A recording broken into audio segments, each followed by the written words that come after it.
Kirk, thanks so much for being here with us today. My pleasure. Let's start. So many of us know you from the hit series Growing Pains. You started on that show at a very young age. How old were you? I was 14 when Growing Pains started. Now, by the time you were 17, you had fame, money, girls. Pretty much it would seem to many people, especially young people, that you had it all. What was that like for you to have that level of success at such a young age? It was more than fun. It was great. I mean, at 14 years old, I think it was a little awkward when people first started asking for my autograph. I thought they must have been talking about somebody else, you know, only famous people get that. But after a while, you started to get accustomed to driving around in the car you wanted, hanging out with the famous people that you wanted, making more money than your father at 16 years old. I think you kind of get used to it, and if you're not careful, what ends up happening is your whole reference point for reality and good and bad and right and wrong and what's important and what's not becomes warped and twisted.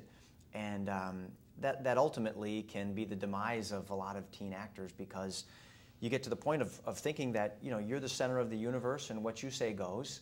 And if you don't have anybody who's in your corner with their arm around you saying, hey, think about this, think about that, kind of pulling back on the reins, then you can wind up going off a cliff real easily. And unfortunately, that's what we see a lot of the time. So I'm grateful for the people in my life that were there during a difficult time when I needed them.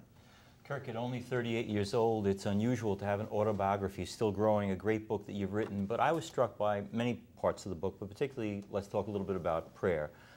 Back when you're around the age that Lisa's talking about in these teen years, you would have identified yourself as an atheist guy.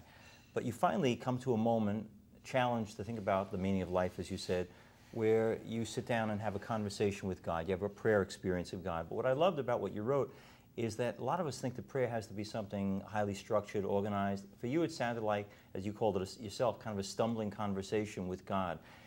Tell us how to pray. The reason I wrote an autobiography at such a young age is because in a short amount of time, I had a lifetime of experiences happen to me that are very unusual. And everyone else has got their spin on Kirk Cameron's life, you know. The cute kid who became this religious nut, and what happened to him? Or what did he do to tank Growing Pains? Or he's done this. And I wanted a chance to tell my story in my own words. As a teenager, while you were working on Growing Pains, your faith enabled you to think about your choices as an actor quite differently.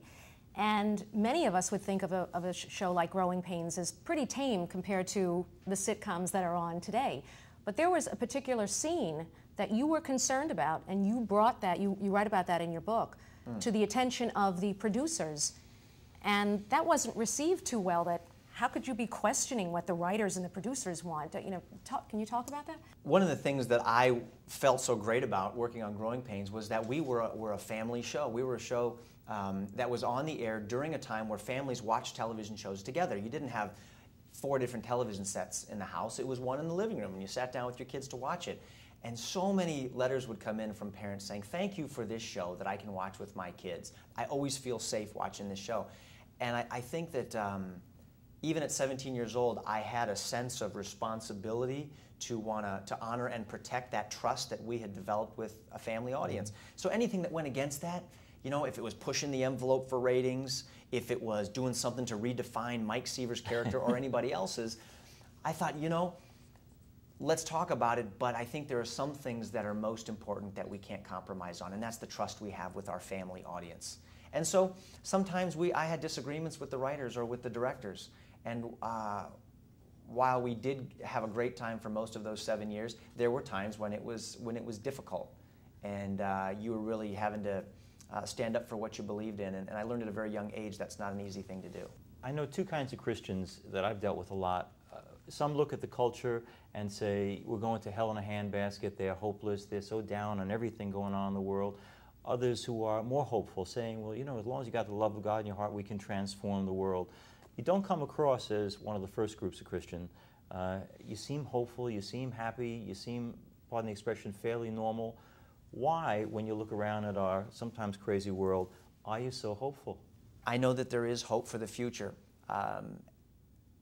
And not to try to inject my faith into every answer to the questions that you give me, but it's at the bedrock of who I am.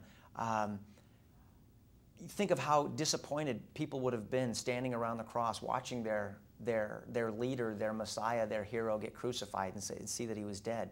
But that wasn't the end of the story. He rose from the grave. He conquered death because he was God, and he ascended into heaven. We may see the death of our culture around us, and we may see, and this isn't I'm not trying to make a lame sermon illustration here, but you're asking me why I have hope. Marriage seems to be dying, culture seems to be dying, family seems to be on the outs, and the truth is that the power of God is working in the hearts of people who love him, and he can resurrect marriage and resurrect the concept of family and resurrect a healthy, good culture in America and around the world if people will first seek him and cry out to him to transform them from the inside and come to faith in Christ. And that's ultimately where my hope is. And I can only do so much. And it's going to start with my marriage. It's going to start with my kids, and doing what I can in interviews like this to tell you my heart, my convictions, and speak the truth to you and not water it down. Well, you're doing a lot of good. You're doing a great job.